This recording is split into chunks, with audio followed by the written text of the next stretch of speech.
Hello, welcome everybody. I'm Barbara Enstrud, and I'm here with my co-editor, Sally Rhine Feather, and Jim Carpenter, who knew J.B. Rhine and worked with him in the 1970s. Sally and I decided to do this book. It came out of a suggestion that I made to Sally a few years back. I had seen some of J.B.'s letters and how eloquent he was in expressing his vision and goals pertaining to ESP research. When we went to the Rubenstein Library, we were astonished to find there were 700 boxes of letters, research, and other material, and astonished at the sheer number of letters. There were many, many thousands.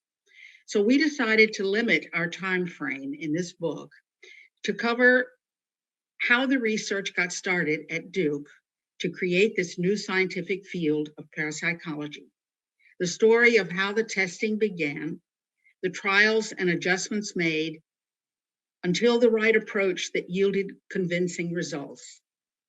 Rhine's first publication about the early research, extrasensory perception, in 1934, stirred up wide interest in the US and abroad, in the scientific world as also in the media, among science reporters at major newspapers and magazines who published JB's research and his findings and engaged the public at large.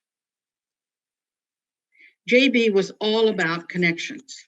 He recognized early the importance of establishing a wide community of contacts, both here in the US and abroad, in the scientific world, but also the media, among science reporters at major newspapers and magazines who publicized JB's findings and engaged the public. He wrote to mentors like William McDoodle and Walter Franklin Pierce. In 1933, he gave a report to Walter Franklin Prince and about his early testing. When Prince received Rhine's first detailed report, he responded, "I congratulate you to the limit.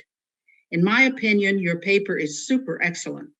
It is hardly too much to say that it marks an epoch in the study of extrasensory perception, an advance on anything which has preceded it." JB wrote to a wide range of psychical researchers, including Hans Bender at the University of Bonn in Germany, whose independent experiments confirmed JB's early findings himself. I'm delighted with your article on the problem of extrinsic perception, of which you kindly presented me with a copy. It gives me great satisfaction that you have become interested in this field of work and that you have made an important contribution to it. There are numerous letters to members of the SPR in England, such as Saltmarsh, Tyrrell, Robert Thales, and one to Dame Edith Littleton, who was president of the society in 1934. I appreciate most deeply your kind letter of September 4th. I had hoped that sometime I would have an opportunity to discuss common interests with you. We are going on with work beyond the state reported in the book and have come to some further phenomena in which I believe you will share our interest. Among these is precognitive clairvoyance. I also introduced the term psychokinesis. I make mention of the work we are doing now, partly to justify your continued interest and hope that I may have your suggestions and criticisms from time to time if it is convenient. He also wrote to Gardner Murphy many times. Murphy was at the Department of Psychology at Columbia University and became a close friend and strong supporter of the work.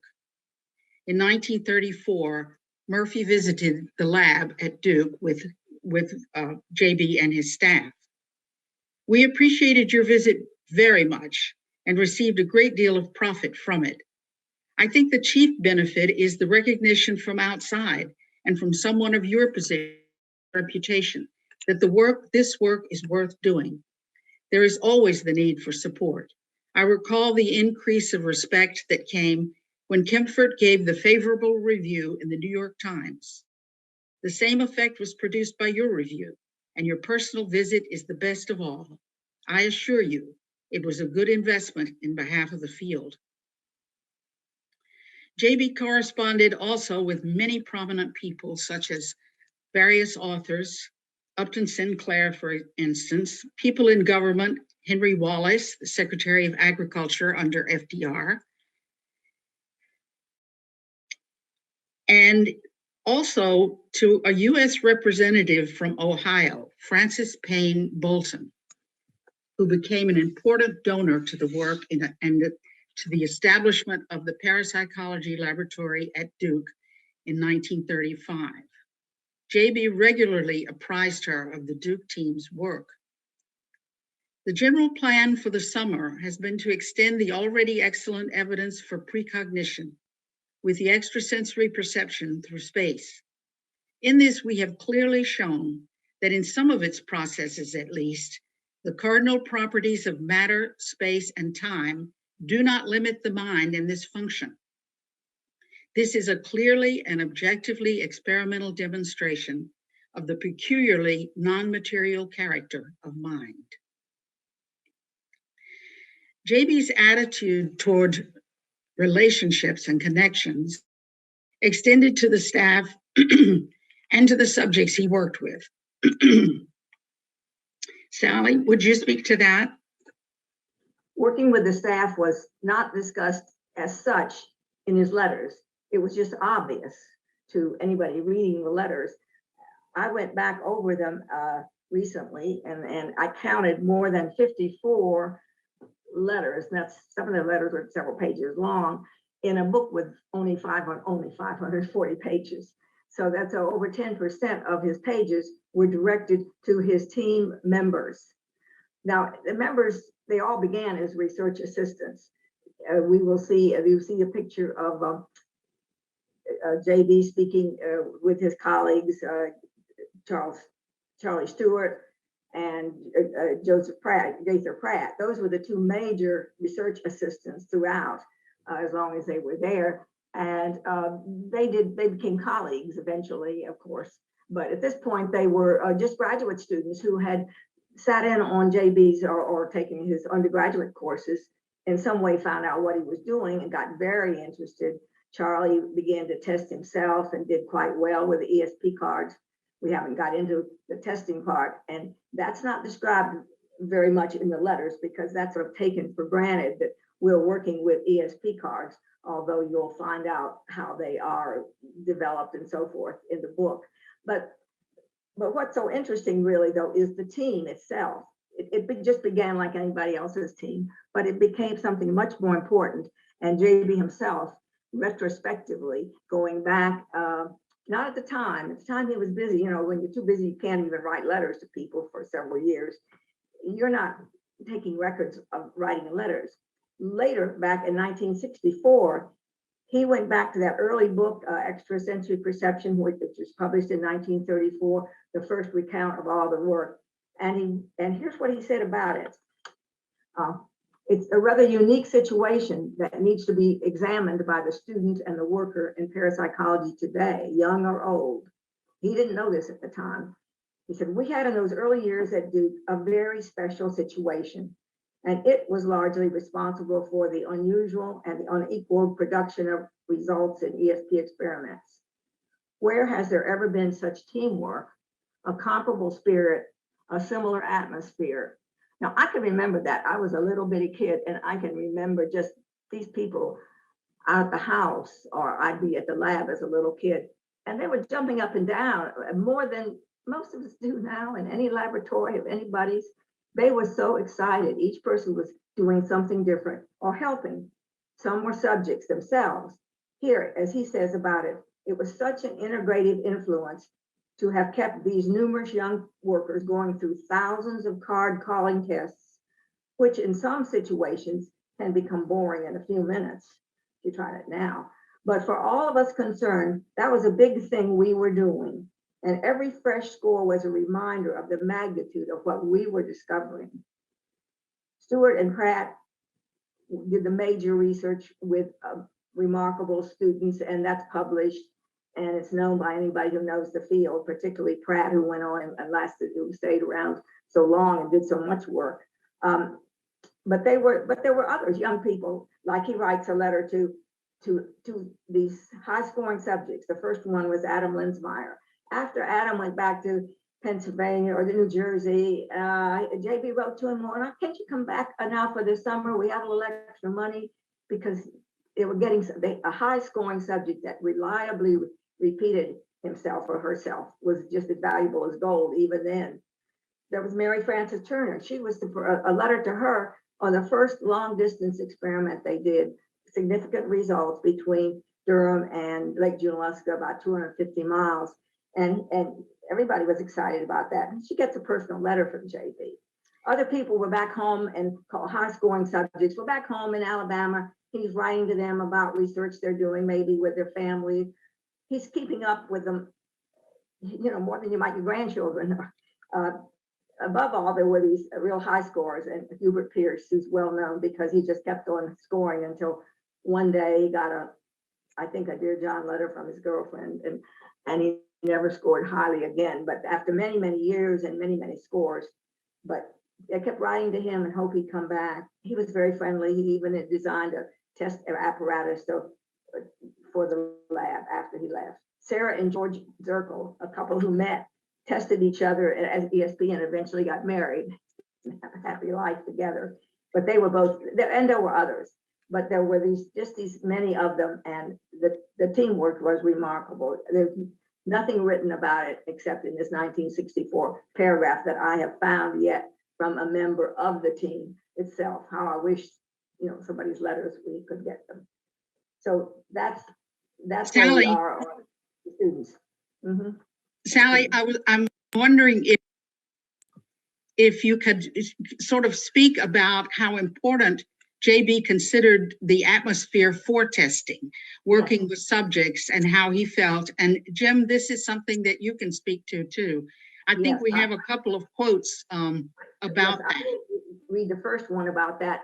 That does say all through the book. He repeats this to many people. This is the atmosphere. It's not the team now. It's what they created. It's the intangible. He's quoting here a letter he wrote to Dr. Kenneth Baker from the psychology department at the University of Minnesota in 1937. We are finding more and more, however, the need for careful attention to the mental state of the subject, and cannot emphasize too much the need on his part for interest, confidence in himself, and even enthusiasm for the experiment. It appears the experimenter has to outwit a number of inhibitions in the average student, in the average subject. To this, he has to be something of a salesman, as it were. Also, we may find a subject able to score in one set of conditions and quite unable in another. The presence of one investigator may be inhibitory, while that of another may be helpful. They did discriminate that with some research to back it up. The present, as a rule, though, however, the absence of any experimenter in the room as much as possible was an advantage, and they got to that point where we are dealing a good deal of our work now with the experimenter is behind the screen. As they're improving on their conditions, they're doing that, and then with only the cards in the subject's possession. We're finding that this screen touch matching method described in our mimeographed instructions is very advantageous for that reason. So that's a little bit of what he says. Now, John, now you can speak to it. Jim? I'll just, I can say more of my personal observations in a bit, but in this context in 1936, JB wrote this to Robert Thales, who was one of the prominent parapsychologists in London at the time. He says, "I'm deeply interested in your experiments and have sent you some new cards. Insofar as you can do so without endangering the conclusions, I hope you will play with the feature of atmosphere, of interest on the part of the subject, conditions which will arouse curiosity with a measure of confidence of success are most favorable in our experience." So he was coming on his formulas for successful work with people, distilled out of all that early work. So Jim and Sally both, you can speak to um, the very one way he maintained strong connections among his staff and other people was through these coffee hours that he had, which were, JB led those to discuss research, field news, new projects, and a number of people from really all over the world, whoever happened to be visiting the lab, would join in those. And Jim, I think both you and Sally attended those, and maybe you can tell us a little bit more about them. Well, I can tell you my point of view. I came into this. I think you said in the 70s. Actually, I met JB and Gaither and all these people in 1959 when I first came to Duke to college. And talking about JB Rhine and connections, I came really because I had the audacity to write letters to him in high school, and he had the grace to write me back and encourage my interests and give me a little guidance on testing people over the telephone, which I did and had a lot of fun with friends. And so when it came time to decide where to go to college, Duke was very nice to me with a good scholarship, and with Brian's encouragement, I came. And I found out later, because I came, like I said, late 59 and through the early 60s, and met some other people that Brian had also corresponded with in high school, and we all kind of came together at the same time. That was included Rick Stanford and Bob Morris, Chuck Honorton. All those people went on to make their own contributions. And he was nice enough to write us all letters as high school students. So he used correspondence in a very, very gracious but aggressive way that helped people feel connected before they ever met him. I could say that I'd read a couple of books in high school, but he just made you part of the team when you were in a little town in New Mexico, which is where I was.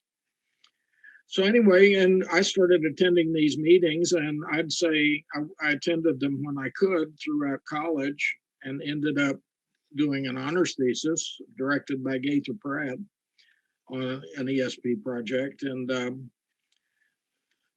I'm proud to say it was the only one up to that time that I knew of that the psychology department had approved.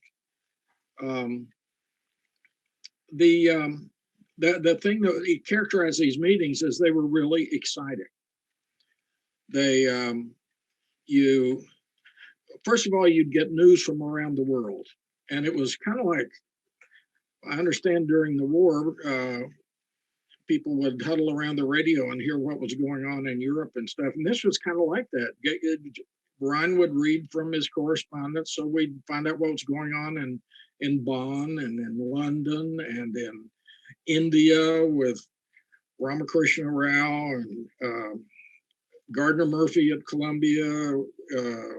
Fascinating exchange early on with the young Gertrude Schmeidler at City College. On all the research they were doing. So we had this sense that we were part of something that was small in number, but large in scope, both the scope of the mission and the geographical scope. And then it was just fascinating to meet the people who would come in. So one meeting I sat beside Burl Ives, and another meeting I sat beside Tarzan, and another meeting I sat beside the president of Mexico, and another meeting I sat beside Arthur Kessler, and then got to go to lunch with him and stuff. And I met more people at the parapsychology lab than anywhere else during my time at Duke. Well, some of the wonderful writers also came to Duke that I met. But it was super exciting for a kid. And while the thing seemed to have a long history, because actually it was only 25 years after that first book was published that I hit the scene. And see, you know, it was older than me at that time, so it seemed like a long time. But looking at it now, from my aged perspective, it was pretty recent. And a lot had happened in that period. But I remember also fascinating discussions where they would hash through research problems. They'd stand at the board and argue about how to interpret something, and someone would want to, John Freeman would want to say a finding was meaningful, and Rhine would argue that it hadn't been confirmed enough and we needed another experiment, and Freeman would complain and Rhine would win. And so we'd all plan another experiment. I say we, I was listening, you know, to all this, but it was fun. We got to feel very included. And we got to feel, even at that time, Rhine wasn't testing people as far as I knew at that time, but he was very interested in finding out what it was about test situations that would work. And so, for example, there was a wonderful correspondence about studies showing that when school children liked their teacher, they did better than when they didn't like their teacher. They produced higher scores. And if they didn't like their teacher, they tended to produce below chance scores. So instead of being the ideal experimenter, the team by then was trying to define in a more objective way how to measure the best circumstances and conditions. So that gives you a little flavor of, we got to see this in action, interpreting these things and figuring out what they meant and how to assess them and statistics and so forth. You know, the another way that JB expressed his interest in keeping up connections was through the founding of the JP. And Sally, both of you, I'd like to hear from both of you about what you think of the Journal of Parapsychology when it was founded and why it was founded. Sally, could you speak to that? But the journal came along in a way, it wasn't evident in the letters we were reading until it got pretty close to 1937 when it was first published. But in fact, in the background, it was going on. They were submitting articles to a few, I suppose, psychology journals and not getting accepted anywhere. And they realized with research being done, not only at Duke, but the replications and the work of other people, like even Hans Bender in Germany, there was no outlet for it because the psychology journals weren't going to publish it. So it was just imperative that they find something or someplace. They had published he published his book with the Boston Society for Psychical Research, but that was not a really appropriate place for a university group of journals. So it was then, of course, a matter of money. And even though that isn't talked about a lot, that's always there in the background in JB's mind. And when he's talking to people out on, like this, Miss Frances Payne Bolton was mentioned earlier, and a man named Mr. Ozanne, an elderly man who was so devoted to this topic and very similar to my dad in his belief systems, talking to them, and he would bring it up. Do you think we could manage to get a journal? You know, blah blah blah. And pretty soon, several people, well, one woman in particular, Miss Pundon, I believe, had offered, yes, I'll support it for 10 years. With was it $10,000 for 10 years or something of that sort? It was enough time, 5 years maybe, enough time. They thought that would get a start. So yes, it began, and there was a lot of work involved with that. Who was going to be an editor? First, Murphy was involved, but the closer he saw how hard it was, and in fact that he and JB would probably disagree on things. He was much more conservative, I guess, and so they decided to go their separate ways for then. So but it began with JB and McDougall. McDougall, by that time, who wrote the first editorial or helped write it, was getting pretty elderly. He would pass away in 1938. So he wasn't very healthy in 1937, but they did get the journal out in March 1937. And it was a big event to get that going. And the rest is history, which somebody else could fill in a little bit now of where we are today. Maybe Jim. One thing I'd say about the history is that there's nothing that defines the character of a field as much as its major journal. And the journal from the beginning, and certainly when I got involved, it modeled itself after the major APA journals, followed the same criteria for presenting research and the same research standards. They always had a very demanding editorial board. They did a lot of vetting of papers. They just maintained a very high standard. And if other people weren't taking them seriously, it's really because of prior prejudices that they weren't, because there was every effort made in the journal to represent the state of the art as it was understood in psychological research at that time. And when the JP would go over into areas having to do with engineering or physics, then proper editorial review would be called in for those papers. So they tried to make it a very ambitious, serious, substantive kind of journal, and it's maintained that standard. And it gave a kind of gravitas, I think, to the whole field, and a wonderful place for people to publish. As publishing is really a slow process, and since the JP was devoted to nothing but this particular field, there was a pretty quick turnaround, and you could get your work out and get it discussed and critiqued and so forth and replicated pretty quickly. Certainly better than trying to hash it out with very ambivalent APA editors. So it served its purpose. Some people, I think, criticized it for being giving in to being a specialty journal, when maybe it would have been more effective in certain ways to keep preaching to the mainstream. But having seen people preach to the mainstream for all these decades now, I'm convinced it's not a promising thing to do. It's best to have your own highest standards and just work as seriously as you can and let people understand it when they're motivated to do that. And I think that was Rhine's vision, and it turned out, in my judgment, to be the best vision. So, Jim, you were a president of the PA at one point.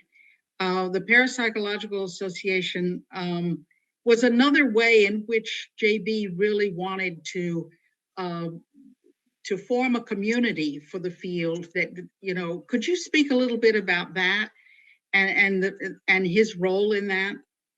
Yeah, this was a little before my time, but I certainly knew the major players, Bob Van de Kessel and Gaither and Gardner Murphy and so forth. But Rhine was the motivating force there. He thought it was time for a professional association. And I think his vision was right here too, because he wanted it to be free of him. He'd been awfully personally identified with the field. He thought it was bigger than the Duke Lab and wanted it to be bigger than the Duke Lab, and wanted an international association. And among the people doing this work, there was quite an appetite for this. The PA has never been large, but it's been extensive. Again, geographically extensive and very serious. The meetings of the PA were, like the journal, were organized after the model of APA conferences, of course, on a smaller scale, but with the same kind of organizational structure and the same kind of vetting of papers, the same editorial process, that not quite as strict as for publication, but certainly serious and strict. And yeah, it gave I've been part of two things in which devotees used to characterize it because it seemed so real. One was parapsychology among insiders came to be called the field. The field. You were part of the field. Just like when I was involved in civil rights movement, it came to be called the movement. The movement. If you said the movement, everybody knew what movement you were talking about. And this was, the parapsychology was the field. And I'd say the PA was what made it the field. It can now dissociate itself to some extent from the Duke Lab and move on beyond that. And did in vigorous, divisive, fun, exciting, hostile ways sometimes. There were real differences of opinion that would come up and get worked through.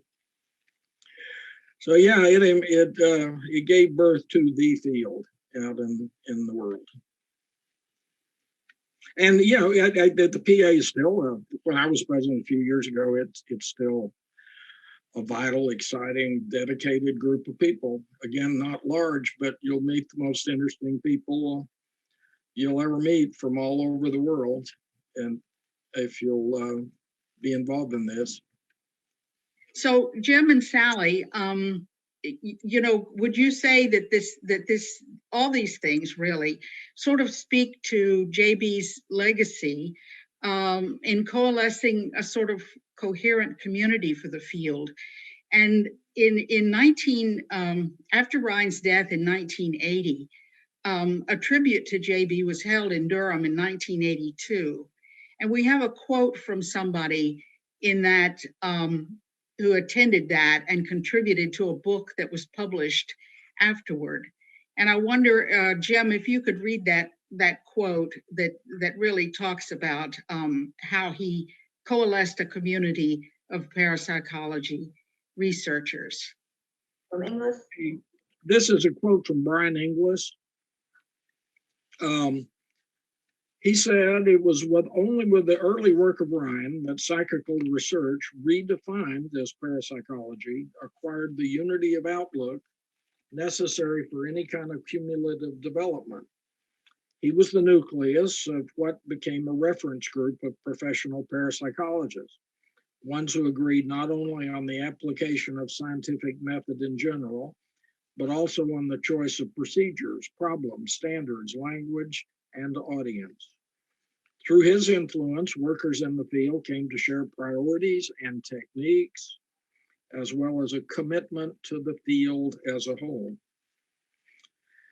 And here's a related quote from Robert Thales. It was not until after the end of the 1939 war that I was able to visit Durham and make contact with Rhine. This was the first of many visits that increased my conviction that ESP research was onto something of first-rate importance. I owe that conviction in large measure to J.B. Rhine. Thank you. Sally, I think you have a quote from Arthur Kessler that you found interesting. Yes. Rhine's work meant to me first and foremost that I could continue to believe in telepathy without a guilty conscience. What I think that Jim has done is provided a nice step forward, a way of looking at JB's work. It was first the coffee hour together, and then there was the journal reaching to more people and all over the world, really. But finally, with the PA, really making it an international, not making it, but allowing it to become an international movement. And in the book, with the same one of the books we've mentioned here, we have a whole chapter about the European parapsychologists that JB, he knew them all by, if they'd written anything, he was right on top of it. So that continued to the present day, and nobody could keep up with everything now. But I think thanks to his work, we have many people who are doing their part, and it's a much bigger field than it would ever been, regardless of what he did in the 1930s. We see it duplicated many times, and I hope that that's a good sign for the future and for the PA, which is sponsoring the program from which we are now speaking. So, of course, we like the PA a lot.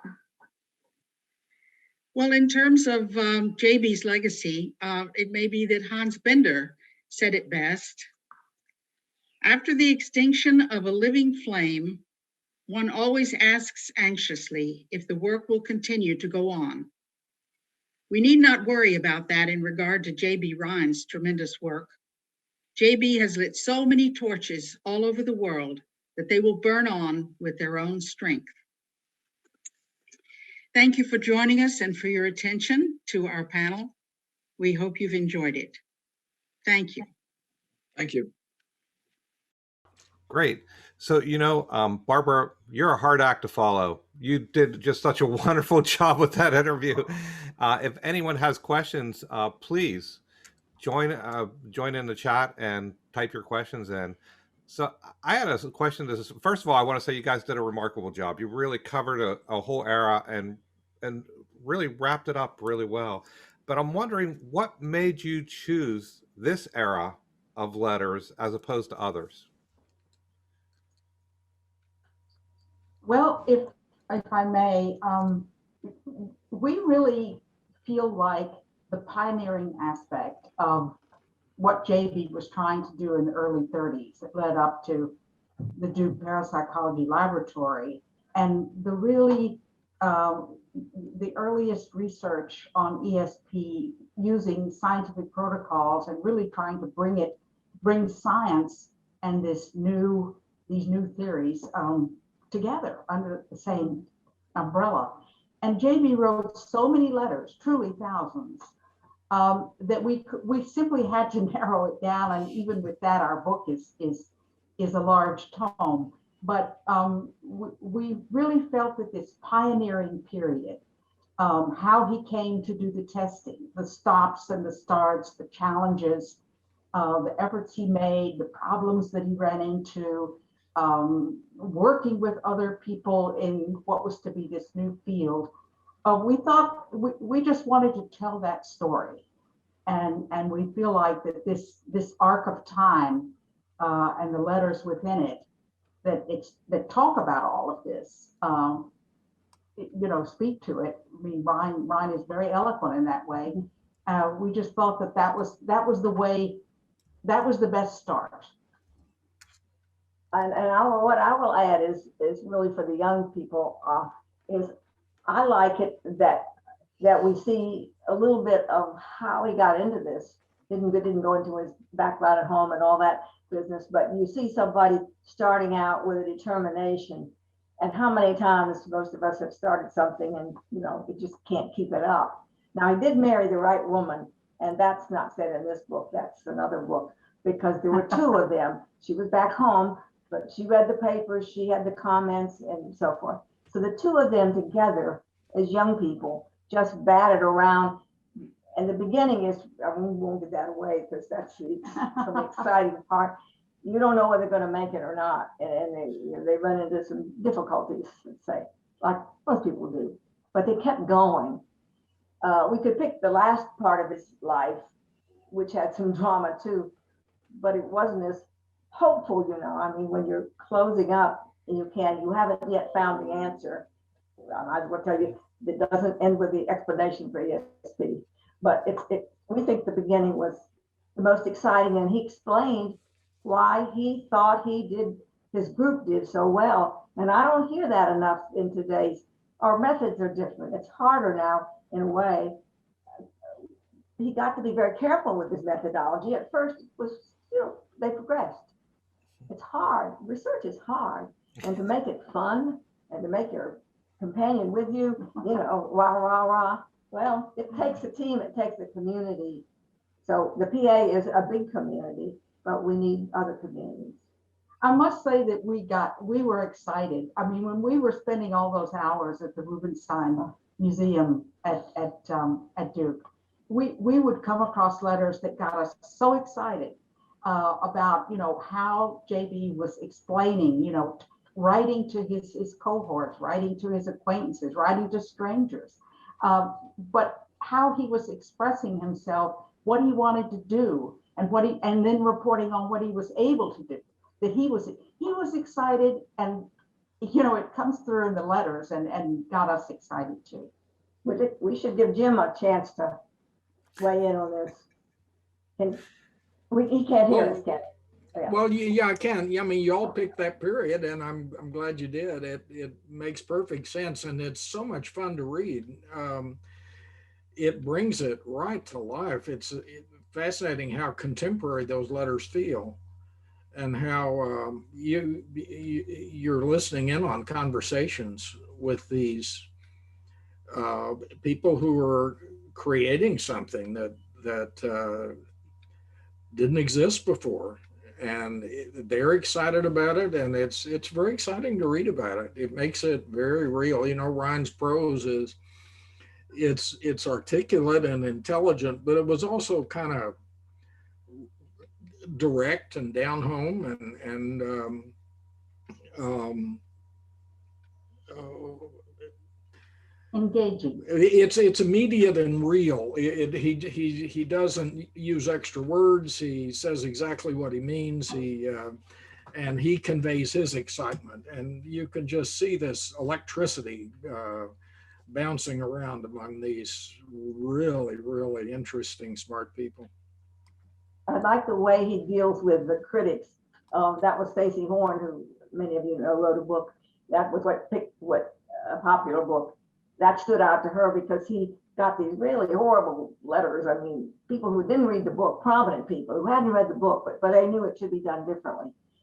And I mean, he was that way at home. I know he never slapped us or said nasty things, but you really wanted, I mean, these people deserve something, and you wanted them to tell him where to get the straighten out and go back and read that book. But he was very gentlemanly about it, and probably a few of them actually did, and he ended up sort of friends, at least not total enemies, with some of these characters of his time, who most, unfortunately, most of them were psychologists, which I am, and you are, Jim.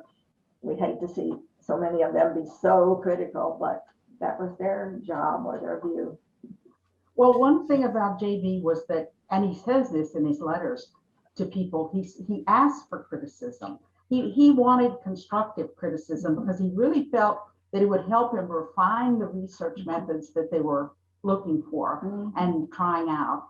And he welcomed criticism and respected it when it came from people like Gerald Murphy, or some of the people in England, Saltmarsh and Tyrrell and Whately Carrington, and people like that he corresponded with. I mean, he wanted to hear from them and would say this to them, you know, let me know what you think and be honest.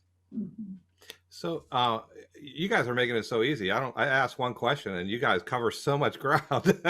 But do you know, do you have, can you talk a little bit about what JB's opinion of the earlier research, the earlier psychical research from the SPR, the ASPR, and other organizations?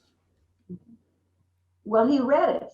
And one thing is, he got it before he got into this field, while he was still getting a doctor's degree in botany. He was reading the psychical research book. He was helping translate some of the articles, because that was his first interest. So he really read into, and I can't think of their names now, but the prominent people of the day and before the day.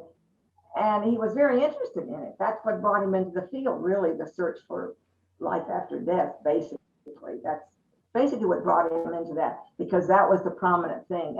And that was always the most important thing, even though that wasn't the way he ended up solving anything. But so he knew his material. And then when he got to Duke, he didn't have the books. William McDougall did, and he read more of the books. And before you know it, he was teaching courses at Duke University on the history of psychical research.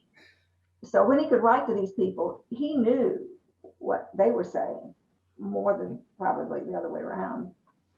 Well, yes, early on, he became a member of the SPR.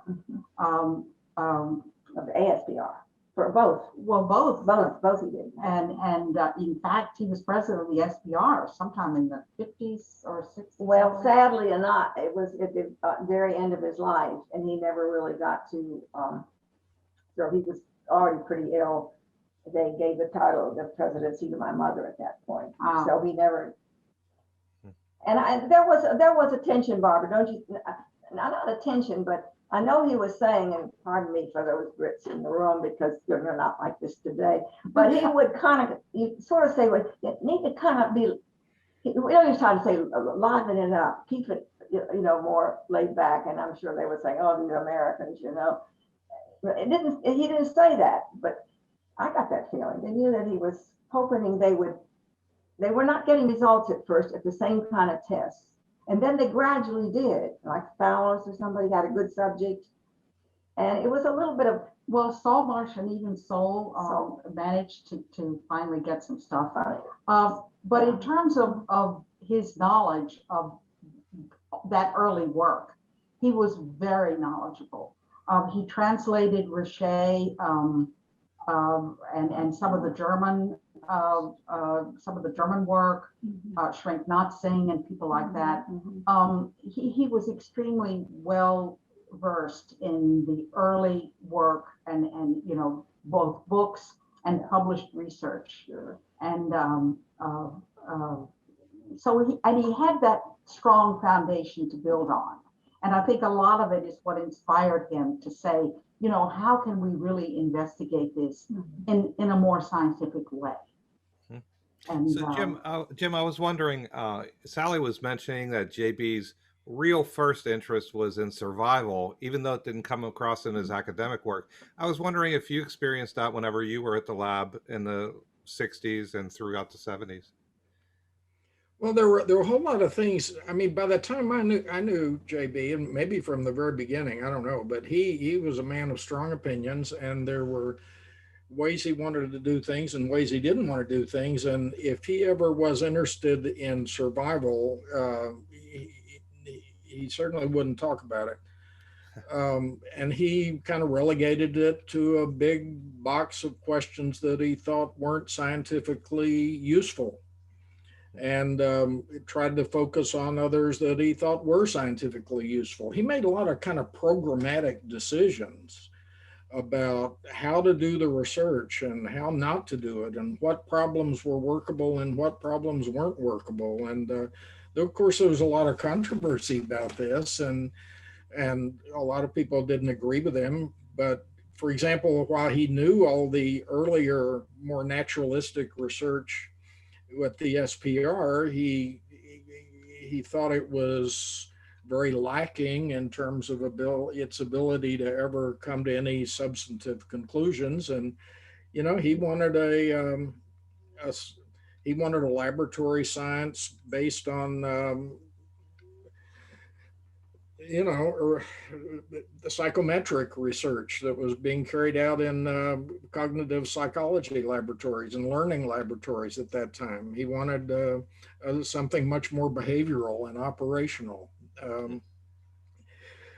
So he, for example, and he made a lot of decisions that probably in the long run we wouldn't agree with from in the present day. Like he thought that you really should stick with very atomistic kinds of responses like ESP cards, because you can count those and you can evaluate them statistically, and they're not subject to much extra meaning, and that's what you want. You want something very atomistic, like little bits of behavior, which psychologists were so obsessed with trying to study at that time.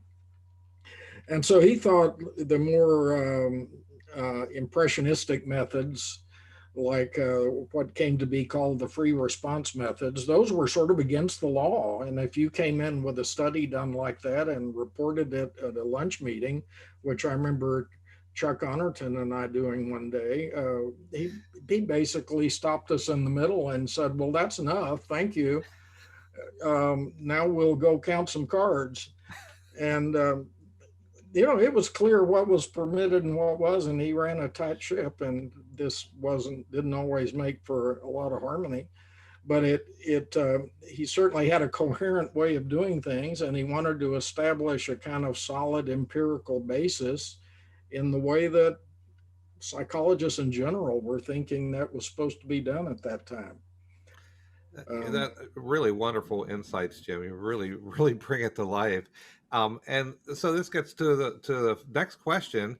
And so, Sally and Barbara, how do you think JB would feel about where the PA has progressed to at this time, what he started, and how it's built to this point? Well, that's a tough one to answer because Hey, I've been these so people busy don't writing ask this easy book that questions, you know. They're I have not they're been here to be keeping up. with you. I've been so busy writing this book, I have not been keeping up with the PA and the journals and things like I used to. I think in many ways, well, the world has changed so much, of course, and you don't have to spend so much time being so precise. There is time for more things now and more interactions with people. And of course, the international part of it was what he wanted. And but I don't know. We watched. If I you think read the he'd be book, delighted that it still exists. yeah, that's yeah. You know, He'd be very dismayed that it's still as small as it is. his last words were, "The work must go on," and it really, at that time, so many things had gone wrong that it was doubtful. You know, we talk. You have to talk about finances. Everybody does. Who's going to support this? Is it important enough? Is the world going to believe you? And I don't know. I never saw him become discouraged and disgusted and all that, but his drive of a young man wasn't enough. And thank goodness he had a good home life, or he might have had a coronary before he didn't die of that. Well, you say it wasn't enough, but it obviously has helped it. As you mentioned, he lit so many torches that it allowed the work to continue, and it's continued up to this day. So I have to ask this final question, volume 2. Are you going to be writing another volume? Well, we would love to see someone take that on. If there is so much material still available, and that, you know, you would, sorry, let me get Sorry, Bill's getting another one. So, no. You're trying to duck the question there, Barbara? Well, I probably a little bit. There's really, you know, there's so much more correspondence. You know, JB was corresponding up until you know, just a short time before he passed. And so there are many more letters to a lot of very, you know, well-known, famous people. Of course, he had an extensive correspondence with Jung, who admired his work, as you know, and was interested in it. He corresponded with other people along the way, well-known names and everything. There was just so much that we had to confine ourselves to this period, and we feel like that's the major contribution that he made. But certainly, there's more material, and I guess the hope would be that researchers of today kind of realize the foundation that I mean, so much of what's in the letters in our book, we just recognize that there are subjects that are being talked about today that he was well aware of even back then and hoped to get to. And so we you know, he really established a foundation out of which so much grew in the field, and so much more to come. We think that there's so much more to do, and I think he would feel that. Jim, any last words? No, I've enjoyed it, and I have so appreciate the countless hours that Sally and Barbara have put into this job. I applaud you. Thank you, Jim. So this is the book, J.B. Rhine Letters. It's really, I have to say, my favorite part about it, J.B. Rhine is such an eloquent writer. It's so easy to read his letters, but what you guys have done is put it together in a way that it tells a story. When I think of a book of letters, oftentimes I think of something that's very dry. This is not dry. It's really engaging, and it's really helped me to see a lot more about how all the history of our field really came into being. So thank you guys very much. You all just were wonderful today, and the video was great. Thank you all for being here with us.